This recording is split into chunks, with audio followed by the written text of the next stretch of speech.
CTV News at 5 with Tony Ryma and Rick Wyman with weather.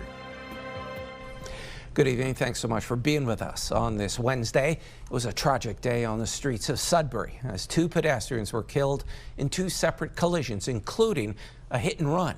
CTV's Angela Gemmell reports.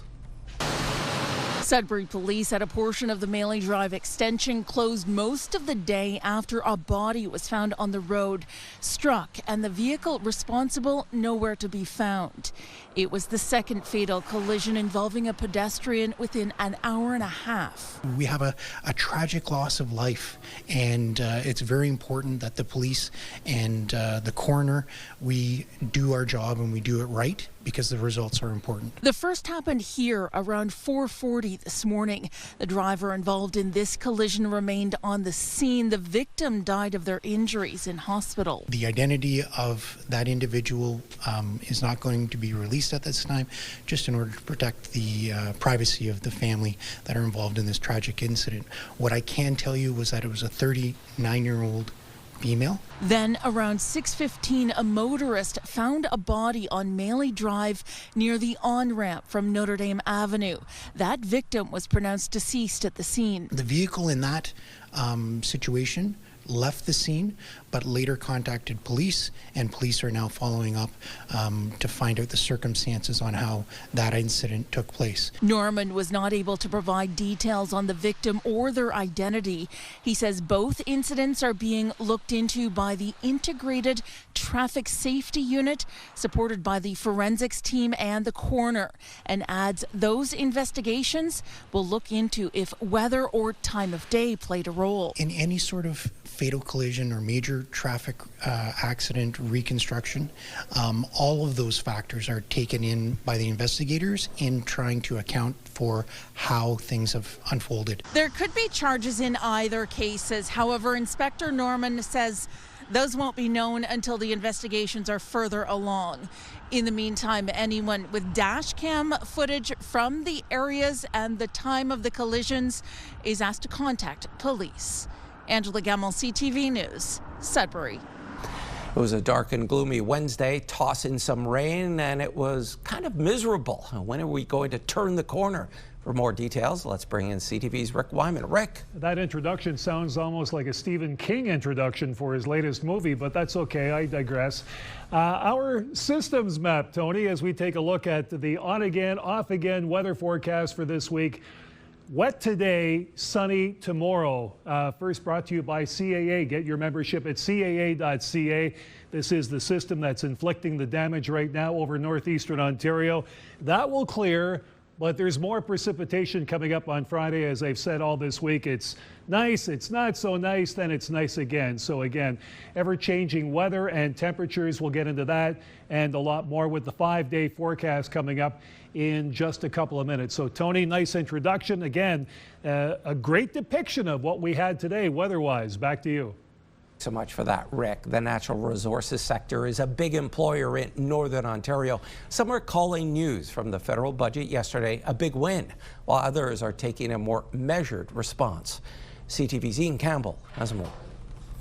The Mining Association of Canada is applauding measures unveiled in the budget, specifically those they say will accelerate investments and make them more competitive. This is a big flashing light on Canada saying, yeah, we're here and we can deliver. Among the highlights they're focused on, $2 billion over 5 years to create a critical minerals sovereign fund, expanding the eligibility for the critical mineral exploration tax credit to include 12 new minerals, and almost $372 million towards a first and last mile fund that would support the development of critical minerals projects and supply chains. In this era of trade wars and economic uncertainty, Grattan says the Prime Minister appears to be banking on natural resources. I know that Europe would like to wean itself off. They import a lot of nickel from Russia. Why don't they import it from us instead? We produce a lot of nickel in Sudbury and in Canada generally. It's hard to be too optimistic right now. That said, there were some measures in the budget today that will offer some relief. Derek Nybor represents the Forest Products Association of Canada, an industry that has been hit hard as of late. With softwood lumber duties at 45%, a soft market in the U.S., and 2,000 layoffs across Canada in the last few weeks, The feeling is more needs to be done. They're welcoming commitments to address regulatory duplication between the federal and provincial governments and the inclusion of investment tax credits for biomass projects. But the biggest priority for the sector is to see Canada make progress at that negotiating table with the Americans to ensure we get some kind of a deal that works for Canada on lumber. For both sectors and both men, it comes down to the customer base, making sure someone is ready to buy. If we could sell another half $500 million to Japan or another $1 billion to China, that's going to be incremental in growth. But you know, it's $30 billion that we're selling annually to the United States. It's also a geopolitical imperative. Like our mining sector and the West's mining sector, I mean, we're vulnerable because of what China's done and how China now monopolizes the production of many minerals and metals. This budget and last week's announcement at the G7 are setting us on a course to recover and to regain some of our lost ground and to position Canadian mining as a go-to jurisdiction for the US and for our allies in Europe and in Asia. Ian Campbell, CTV News, Sudbury.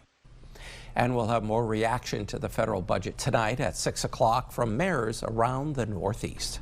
A North Bay resident has lost $250,000 to a fraud scam. Provincial police are warning the public about a surge in fraudulent scams, including cryptocurrency and gift card schemes, online seller fraud, and romance scams. They warn these crimes are becoming more sophisticated and emotionally manipulative. If the deal sounds too good to be true, then it probably is. It's time for a quick break. Coming up on CTV News at 5, Rick has your full weather forecast. Taxes are going up again next year in Sudbury. How much more are people going to pay for services? Details when we come back.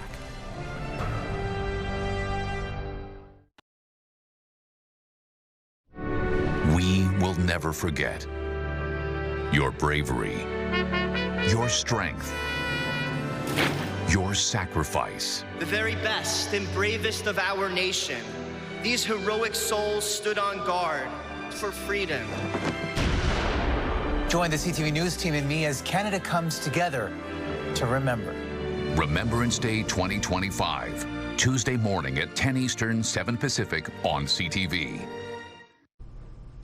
Forget. Forecast radar. This is our system that hampered efforts to really enjoy the day outside today because it was either rain or a snow mix right across the entire Northeast, but it will clear by tomorrow. We'll get a bit of a break before more precipitation come Friday. There you can see it by about supper time on Friday. A lot of snow coming into the area and some rain as well. So again, don't say you weren't forewarned. 5-day forecast, Sudbury Nickel Belt. Here we go. Sun and cloud for tomorrow. Nice day, but only 3. Rain or snow mix on Friday at 5, -2 Saturday, sun and cloud. So nice, not so nice, then nice again. Then here we go. Chance of flurries on Sunday, -3. And chance of flurries on Monday, once again, -2. So next week is an entirely different story. Sault Ste. Marie, Algoma. Chance of sleet tomorrow at 5, 7 degrees on Fridays, rain or snow. Cloud cover Sunday at +1, chance of flurries Sunday -1, and some cloud cover Monday at 1. So looking for a little bit of sunshine tomorrow in that forecast in the Sault and Algoma. Meanwhile, Timmins, Cochrane, Kapuskasing, sunshine tomorrow +1. Periods of snow, a few centimeters on Friday at 3. -6 Saturday, -6 Sunday. Sun and cloud both days. Nice weekend anyway there. And the chance of flurries come Monday, -3 your high. So once again, a bit of a break Saturday and Sunday in Timmins, Cochrane, and Kapuskasing. In Temiskaming Shores, Kirkland Lake, sunshine tomorrow at 2. Rain snow mix on Friday at 5. -3 Saturday. Sunday, we've got chance of flurries at 30% and -3 once again. But take a look at the overnight lows again, that trend in Timmins and Temiskaming Shores. We go from -4, -9 to -11, then back down to -9 and -6. And of course, Monday, we've got the chance of flurries and a -2 degrees. How about North Bay, West Nipissing now? Sunshine tomorrow at +2. That rain snow mix on Friday, 5 degrees. Saturday, -2 with the sun and cloud. Chance of flurries on Sunday at 40%, -3. And again, Chance of flurries come Monday, -2. Those evening lows, though, -3, -5, -8, and again, -6. So here we go. Variation for the next couple of days, the one-offs, as I like to call them. Again, you get some nice weather, then you don't get some nice weather, and that trend will continue right through the weekend. Tony, back to you. Thanks, Rick. The City of Greater Sudbury has started its 2026-2027 budget deliberations, presenting an early estimate of what taxpayers can expect. So the total proposed levy increase is comprised of the municipal levy services, in which council can control in moving forward, plus a potential 3% for our service partners, as discussed, which include police, library, public health, and conservation authority, for a total 2026 tax levy increase of 5.7%. The city's total budget is $859 million, nearly half of which comes from property taxes. In the next 2 years, the city is looking to spend more than $140 million on roads and other infrastructure, $23 million on transit, and $135 million would go to the new downtown event center. Budget presentations continue this month, with full budget deliberations starting December 2nd.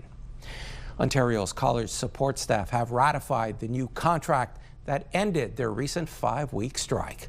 The Ontario Public Service Employees Union, which represents the more than 10,000 workers, says 75% of its membership voted, and of those, 89% voted in favor of the deal with the College Employer Council. The 5-week strike, which ended last month, disrupted services on many campuses and in some cases led to class cancellations. Cross-border traffic was down again in October on the Soo International Bridge. One-way crossings slipped 23% compared to the same month last year. The two categories with the biggest dips were full-fare passenger cars and commuter fare vehicles. They saw 25% and 22% drops last month. It's been a common theme in 2025, where most months have seen declining numbers. A new bill that was introduced by Northern members of provincial parliament in June to make highways 11 and 17 safer was voted down in the legislature Monday.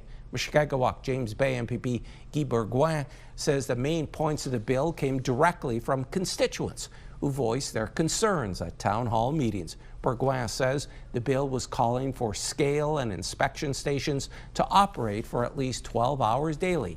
It also requested mandatory testing of commercial truck drivers by provincially certified examiners, the hiring of more OPP officers, and the return of maintenance of the two highways to the MTO. Bourgoin says it made no sense to vote down the bill.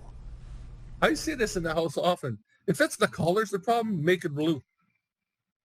If you don't like some of it, at least grab some of this stuff and bring it to your own bill. Because at the end of the day, it's about people's safety.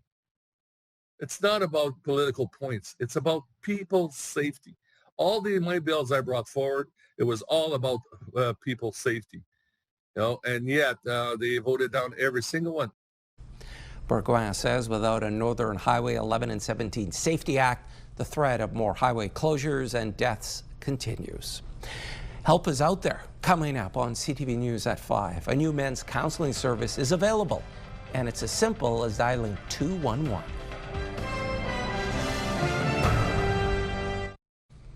A step towards reconciliation is what Northeastern Ontario Family and Children's Services is calling a transfer of property in Kirkland Lake. The organization has transferred property on Government Road to Keepers of the Circle, an Indigenous organization that fills services gaps for women and their families. The executive director of the not-for-profit says the space will create meaningful opportunities for Indigenous women and 2S LGBTQIA+ members of the community. A new counseling service for men is now available in Ontario. It's called the Men's Counseling Link, and by dialing 211, men can immediately speak with a trained clinician or make an appointment at a family service center near them. CTV's Lydia Chubak has more.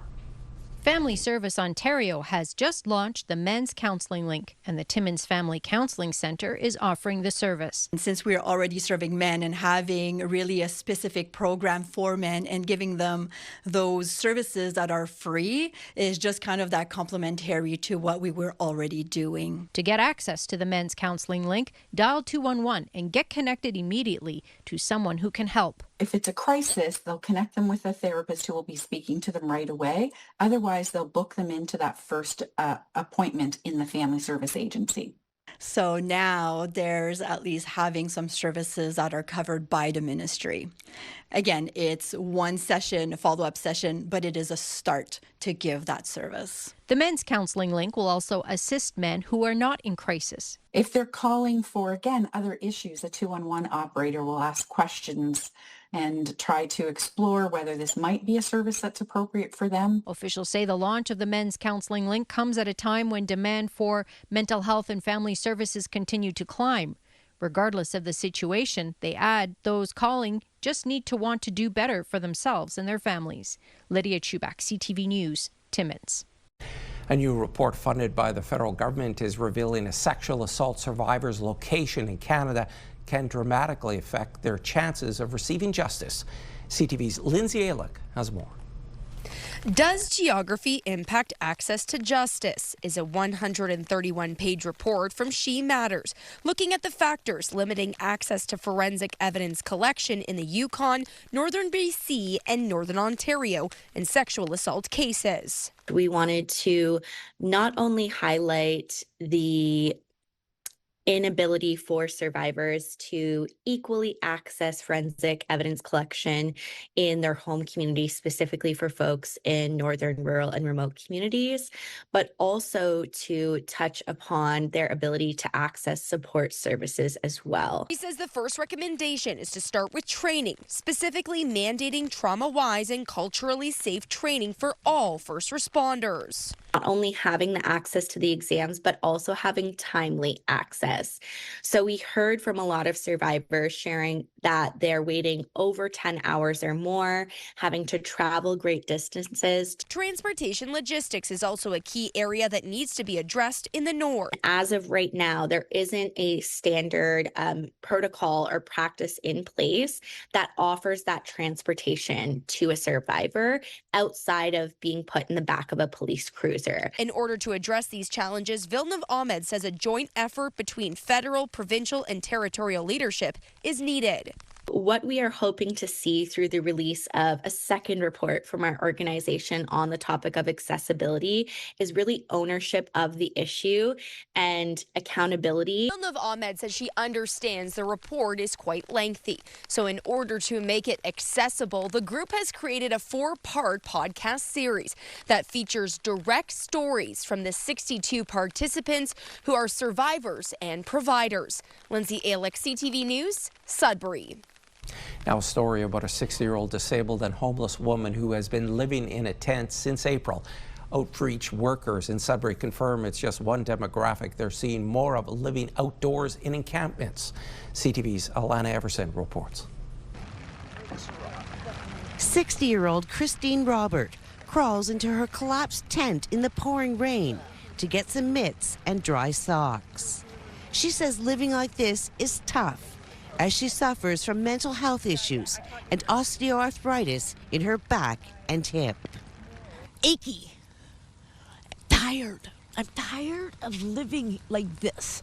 It's just impossible. Some days you just want to give up. Robert says she was evicted from her apartment by Sudbury Housing for not taking care of it. She says she knows it's her fault, but she was having a hard time coping after her sister died. I mean, she was my everything. She says her tent was recently damaged by someone asking for a cigarette, and she didn't have enough to share. So now I can only lie down or kneel in it. And it gets very sore on the back and the neck. The Go Give Project does mobile outreach at encampment sites across the city. The charity says there's been a steady increase in homelessness, with more youth and seniors now living outdoors. So there are a lot of factors. With the economy, people are unable to afford housing and food at the same time. So some are making those sacrifices. And then there are youth that are being aged out of the foster care system, and they're ending up on the streets as well. Robert said she's working with client navigators to try and find a warm place with a bed to live. In the meantime, she'll continue living in her tent, a situation she calls scary and unbearable. Alan Everson, CTV News, Sudbury. One Northern OHL team is going to hit the ice this evening. The Sioux Greyhounds are fired up to host the Flint Firebirds at GFL Memorial Gardens. The Greyhounds are sitting 6 points ahead of the Firebirds in the West Division. Game time is 7:07.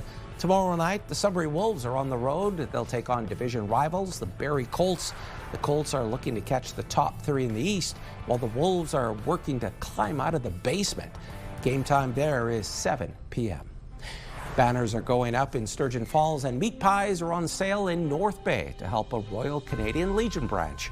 We'll have more on those stories in a few minutes. You're watching First at 5.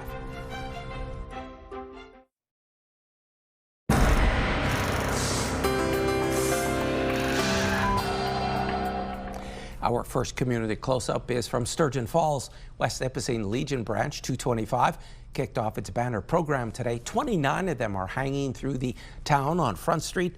Branch officials say the banners are up for about 30 days during the Poppy campaign. To North Bay, where members of Legion Branch 599 in West Ferris are baking meat pies to help raise money to support the Legion. Each year, members bake and sell almost 5,000 meat pies from September to December. It has been a long-standing fundraiser for the Legion in North Bay. To Sudbury, where St. Andrew's United Church on Larch Street is holding a garage sale. It's happening Saturday, November 15th in the Lounge. The garage sale is downtown Sudbury, and it runs from 9 a.m. until 3 p.m. And finally, Game 7 of the World Series was the most watched MLB game globally in 34 years. 51 million viewers tuned in across Canada, the U.S., and Japan alone, with an average of 34 million overall, the biggest audience since 1992. For our country, it was the most watched English language broadcast on record outside of the 2010 Vancouver Olympics. More news for the North coming up at 6. For now, continue watching as we hand things over to CTV National News.